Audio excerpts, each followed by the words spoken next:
All right, students. So welcome to another Calica's class podcast. Today I have a special guest. I have Samantha Alvarado. Say that right, yeah? It's Alvarado. That's perfect. Um, and she is a graduate student from CTAHR at UH Manoa. For those of you guys that don't know, CTAHR stands for College of Agriculture or Tropical Agriculture and Human Resources. So that's kind of like the agriculture program at UH Manoa. So she's going to be talking to you guys about a program that she's running called Grow With Us, and just kind of about some options you guys have after you graduate from high school. So, Miss Alvarado, if you want to introduce yourself a little better than that. Definitely. Okay, so hi everybody. You guys can go ahead and call me Sam if you'd like. Um, I was also a Milani High School student, and then I didn't really know about CTAR when I first started. Um, I wanted to be an environmental science teacher, but I wasn't really sure what the pathway to get there would look like. And that's when I learned about CTAR. So we are the College of Tropical Agriculture and Human Resources. And what I love most about our college is that it's very diverse. So it offers different programs. I was natural resources and environmental management as an undergraduate student. And through that program, I was able to go into environmental policy and advocacy. So they have lots of different pathways that you can choose from within each program or each major. But we also include things such as tropical plants and soil sciences, so very ag-centered, but we go all the way through fashion. So then they get to learn about textiles and kind of how to start a small business and how to make it environmentally friendly. There are also programs including molecular bio. So we have a lot of engineering students. So there's a wide diversity of programs that CTAHR has to offer. But I just recently, we're starting up the Grow With Us program. And what that is a mentorship program. And if you're interested in signing up, you would get partnered. There'll be 4 students per 1 mentor. And your mentors are either college students, graduate students, or recently graduated. So they're emerging professionals who are in these fields. And we have 3 different pathways that you can choose from. One is natural resources and environmental management. The second is animal sciences. And the third is human nutrition and food, like food sciences. And the program is entirely free. We provide free transportation as well as free lunches. And once a month, you'll get the opportunity for all of our students and all of our mentors to go out on a field trip. And the field trips will be centered on those 3 pathways to expose you to different career options, volunteer opportunities. You can meet nonprofits, and it's just a great way to learn about different jobs, maybe different internships. Some of you are about to graduate. And then in addition to that, you will have your mentor for the entire school year. So you'll be able to reach out and contact them about anything you'd like, whether it be academic, personal, college applications, scholarships. They're just really there to guide you as they're a little bit older than you and they know exactly what it's like to be in your shoes, and they can share all their tips and tricks that they've learned. Awesome. So for those of you guys that maybe overlooked it, I uploaded the Grow With Us flyer. It's on our Google Classroom, so it's posted there.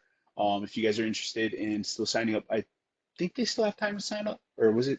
Mm-hmm. Yeah. Through the end of the When month. is the deadline for that? The end of the month. End of the month. Okay, so by the end of May, guys, well, why don't we say by next week? Okay, if you guys are interested, by next week, try to get it in. Um, but yeah, so one of the questions I had about the Girl With Us program was I was reading the flyer, but it didn't really have like a set of dates. So is it just you decide with your mentor when you guys are gonna meet up, or? So we just had to redo the schedule because of COVID-19. Um, Yeah, yeah. so we'll have one Saturday a month where it'll be a field trip. So have school buses go to Milani High School to pick up everybody, and we'll take you to the site. And it'll be about a half-day experience, whether we do a tour or a service project, and lunch. Lunch will be provided. And then other than that, you will just check in with your mentor whichever way you guys choose. So if it's text message, email, WebEx or Zoom or something like that. And they'll probably check on you guys once a week to see if they can help you with anything. But how much help you need is kind of up to you, whatever you have going on. Maybe one week you are working on a really big project and you need some help, or maybe the next week, you don't need as much help and you just let your mentor know and they can be there for you however, in whatever means necessary. It's like a case by case basis kind of thing. Okay, Because well, that's um, cool. Yeah, sounds like a great program. Yeah. we would like to have students be able to continue every year if they would like to. So if you're a freshman right now, then you can continue with the program. That way you can go to new places and new field trips, but you might have more things that you need help with as you approach maybe like your junior year when you're starting to look at colleges and things like that. Very cool, very cool. Yeah, so guys, again, sign up. Try to get it done by next week, but the deadline is the end of May to sign up for the Grow With Us program. Again, it's free transportation, free food, free lunch.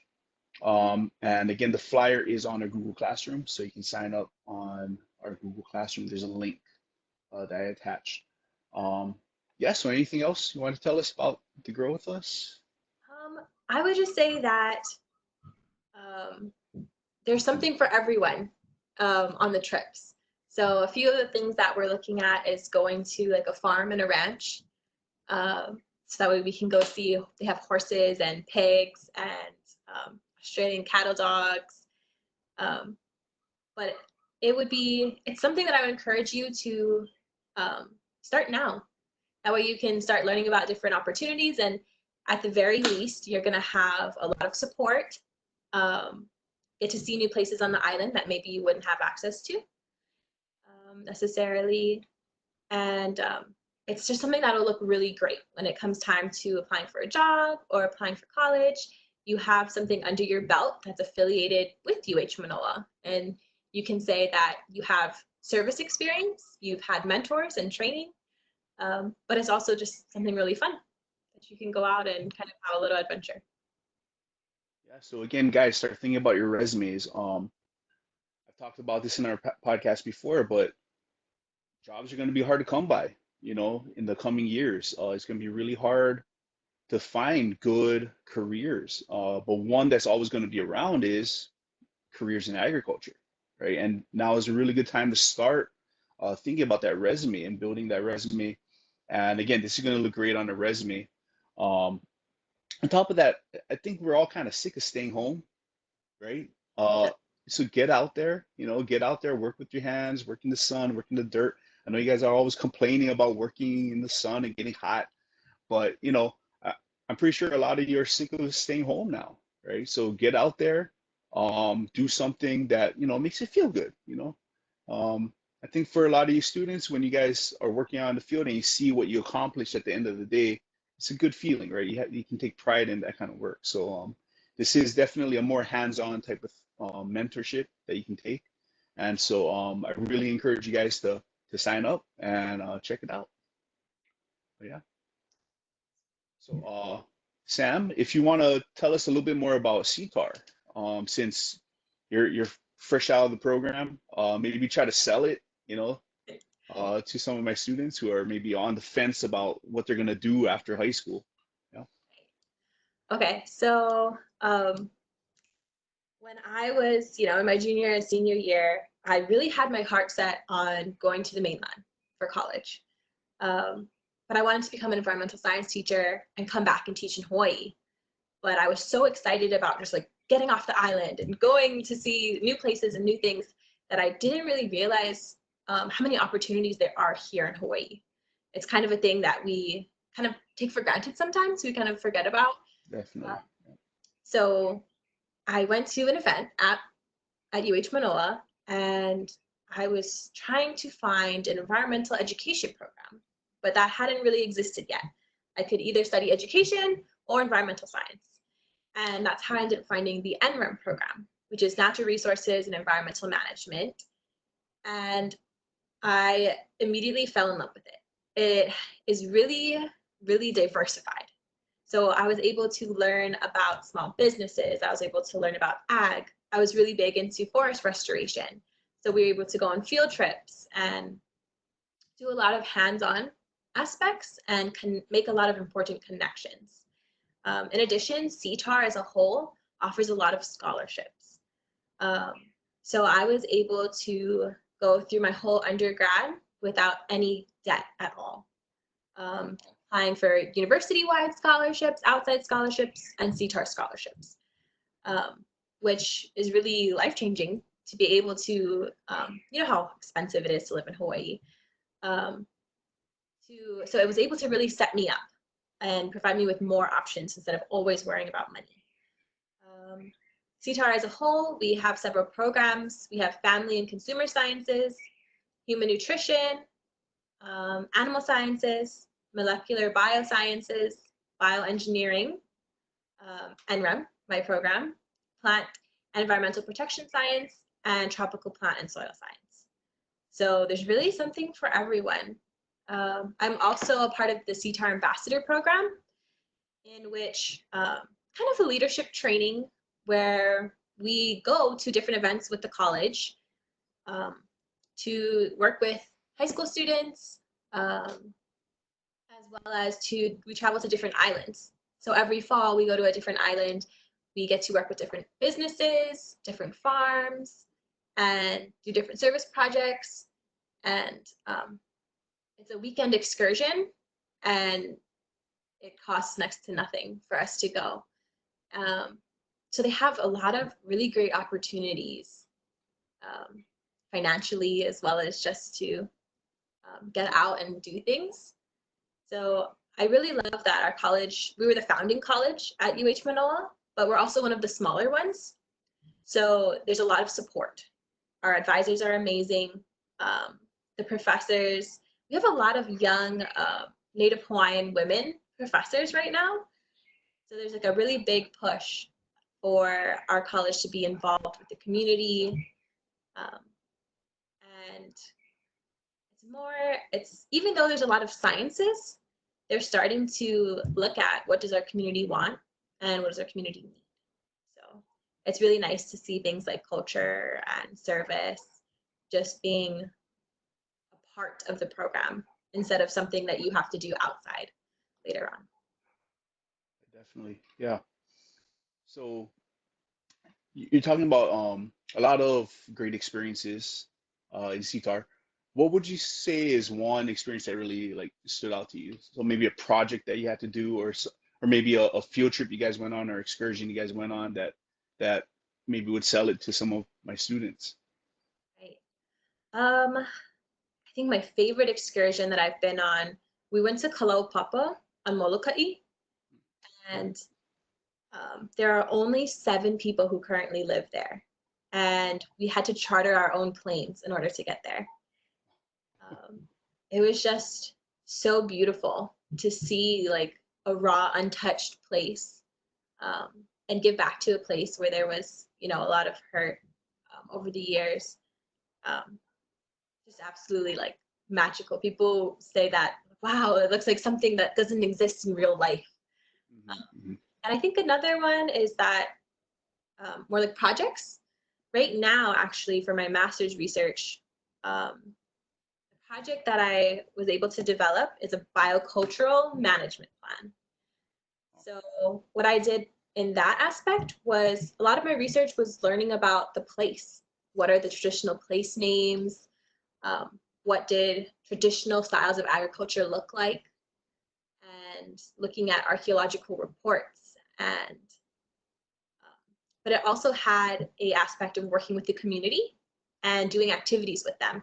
So I would get to go to the ranch on the weekends, and we would be drawing maps and designing garden spaces. And I've been able to learn a lot of horsemanship skills and even ride in the Aloha Aina Unity March as a part of their horseback unit. So every class is centered on a different type of experience. It might just be a field trip, or it could be a huge research project that lasts the whole semester. And every opportunity that they give you opens the door to so many other opportunities. You don't know about classes. Sometimes they're really big lectures and you just sit there, listen to the lecture, and that's all you get out of it. Versus in You take CTAHR, notes, and the professor mhm. never knows your name, and they don't take roll, and yeah, yeah. So Whereas it seems like, yeah, even when you do have to take those big lecture classes, there's a nice balance of CTAHR feels like home, and it has that mm, sense of excitement and adventure. right on. Oh, sounds like a great program. Kind of want to go back to college now. Kind of I miss college, hearing all these stories. Mhm. Um, so on top of that, I think you kind of touched on something else, which is like making connections and kind of networking. Yeah. So it seems like through this program, you're working with the community, and you're actually working with other farms. So it's like building that network of people, right? Because I've told my students this before, but in Hawaii especially, it's not what you know, it's who you know, right? When it comes to jobs. And a lot of times you'll get hooked up with job just based off of like, oh, that's my uncle's friends, aunties, sisters, dog walkers, like it's based off of who you know, right? And so it seems like with all these projects and excursions that you guys go on, you really kind of build a directory of people, Yeah. So when I was 16, I participated in an internship similar to this one, but on Maui. And they took us to the conservation conference, which people from all over the world come and get to talk about their research and share their projects or their restoration sites. And that was kind of what opened my eyes to networking. Um, and since then, every job that I've had was offered to me. I've Mm, never had to go out hunting and, oh no, what am I going to do? It's been a connection of like, oh, hey, Sam, we're hiring and you said that you used to research this, or you used to work for my best friend and she said that mm, you were really awesome in this role. We have a similar position open. Um, so it's really exciting because over the years since I was 16, I've not only made professional connections, but now it's my friends. It's the people that I grew up with, or oh, it's Auntie so and so, or Uncle so and so. And yeah, it's really fun. It's like when people say that if you do what you love, you'll never work a day in your life. Now, when I'm doing research or working, or I can just shoot a text to one of my friends and say, hey, can I bring students out to this site? And um, yeah, it's a really fun way, an important way of like setting up your professional circle. oh yeah, definitely. Yeah, so again, CTAR, people that don't know what you're gonna do after high school, look into joining UH Manoa. Um, Again, College of Tropical Agriculture and Human Resources, CTAR. Um, but yeah, so one last thing I just wanted to touch on was this whole situation we're in now with COVID, and Hawaii's being pretty hard hit. Not luckily, not with the amount of fatalities, not with the amount of cases we have, but our economy is taking a big hit. And this is something I've talked to my students about weekly. Is just be prepared for the job losses. Um, but I think that one area where we could potentially make up for a lot of these job losses is in the agriculture industry, right? People are always going to need food, but again, students, agriculture is not just food, right? It's any kind of human resource. So textiles, medicine, all of these things are coming from agriculture, and these are things that we're always going to need. So this is something that I really want you guys to think about when you're looking for jobs, is possibly looking at the agriculture industry for potential jobs. Um, so I guess Sam, just kind of what do you think? I don't know. What was the question I was going to ask here? But I guess what's your outlook on agriculture in Hawaii, and just the kind of economy as a whole after this whole situation? Um, I think that I never really knew how diverse agriculture is. and how many different types of positions there are available within agriculture. Not every single person is going to be the person harvesting the things that we need out of the field. So I have a lot of friends that have gone into ag-related positions, and or maybe even consultants. So you can look at things, there are positions where there's water management, waste management, or there's even like the business aspect. How are we going to have more sustainable packaging? And those things are always going to be available. So a lot of my friends are very lucky that they're able to still work during these times, but also that they're able to spend time outside or go to the field while they're working. They they really enjoy as well. And it's nice that through this time where like businesses are starting to open back up, and even on social media and Instagram, I've seen a lot of support for small local businesses, and people just really building each other up. So I think that there will be a lot of opportunities, and a lot of people who want to support local ag, local businesses. And it's really nice too, because a lot of people from the next generation and emerging professionals are really stepping up to the plate to see how can their livelihood help other people at the same time. Hmm. Yeah, it seems like yeah, there is a big push to support local all of a sudden, and it's unfortunate that it took something this drastic, but you know, it seems like everybody's kind of realizing our dependency on the mainland and realizing like, oh crap, wait, I gotta support my guy down the street, my small little mom and pop store. I was so bummed out when I found out that Lika Lika Drive-In closed. I was like, what the, like, It's that's been crazy. forever. Yeah, I mean, literally, I mean, it's been around since, way before I was born. So just crazy, all these places closing. But again, agriculture is here to stay in one way or another, right?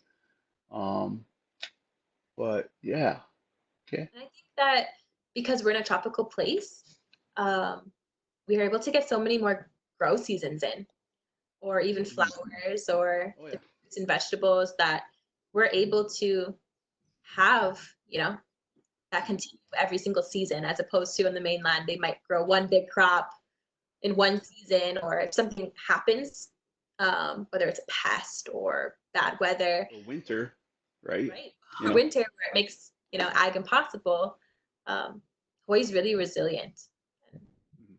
that sense. But oh yeah, that's what I was gonna say. I was trying to think. I had a point I was gonna make. Um, but yeah, you're talking about diversity, right? And I think we now know what happens when our entire economy was based off the tourist industry, right? Right. And that has taken such a huge hit. I think last time I heard, a third of our workforce is unemployed right now, and that's mainly because of the tourist industry. Because tourists aren't coming in, we're not making any money, and so again, I think we're gonna see a shift to agriculture where we have to think, how are we going to be self-sustaining here in Hawaii, where we're not going to depend on the mainland for our supplies, but also for our revenue, right? We're going to have to make everything kind of local based. And I really think we're going to see that shift. And I really hope we're going to see a shift like that, because I think it's important that we become more self-sustaining. But yeah, so it's been about, ooh, that was about 25 minutes. That's about the length of their attention for my students. After this, they probably checked out by this point. If they're listening, I'll be very surprised. 25 minutes, but you're great, so they probably are listening. But yeah, any last things you want to say before we end this? Yeah, just if they have more questions about the program, that they can feel free to email me. Um, Is it okay if I put your email in this post? Yeah, yeah, for my definitely. students. Okay, cool, cool. Yeah, feel free to contact me. I'm really excited for the program going forward, and it's an opportunity that I wish that I had when I was in high school. Oh So I yeah, hope yeah. that a lot of Same people. here. And you said this is the first year you guys are trying this? year. Yep. Sure. Okay. Okay. Great. So right there, guys, you can be the first group of students through this program and kind of pilot this program and see how it goes from here. You know. But yeah, I'd just like to thank you a lot, Sam. Thanks for your time. Thanks for all the useful information, and I'm sure the kids got a lot out of this. Hopefully they'll watch it. It's been the main problem is getting them to watch my stuff, but hopefully they'll see it like, oh, it's not Calica this time. You know, even now they'll click on it. But Anyone from Milani High School, as long as you're still be a Milani High School student, can sign up. So it's something that you can also do with your friends. awesome, awesome. Thanks for having me. No, thanks. Thanks for your time and for all that info and for talking to my students. I'll go ahead and end it now.